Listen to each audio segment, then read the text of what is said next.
Patan collector કચેરીમાં બોમ્બથી ઉડાવી દેવાની ધમકીવાળા મેલ બાદ કાર્યવાહી પૂર્ણ।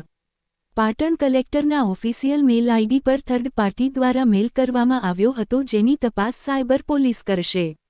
કલેક્ટર પાટણ જિલ્લાની તેમજ મહેસાણા જિલ્લાની ડોગ સ્ક્વોડ અને બોમ્બ ડિસ્પોઝલ સ્ક્વોડની તપાસની કામગીરી પૂર્ણ।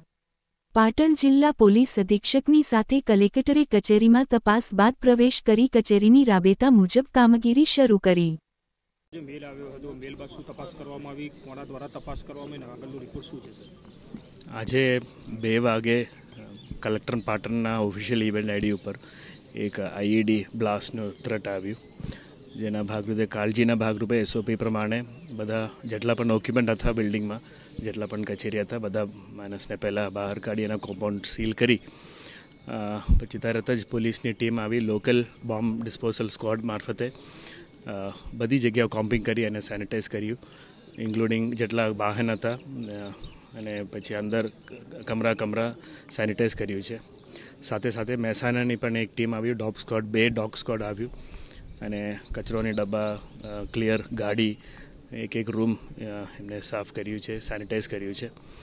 હાલ થ્રેટ પરસેપ્શન જે છે 0 ગણી શકાય અને ઈમેલમાં જે હતો એ મુજબ કોઈ અત્યારે પરસેપ્શન જણાવતું નથી। મેલને લઈને આગળ કોઈ સાયબરમાં કેવી રીતના સાયબર ક્રાઇમ અને માં તપાસ ચાલુ છે નિયમ અનુસારની કાર્યવાહી માટે। મેલ કેટલા વાગે આમ મળ્યો હતો આપને?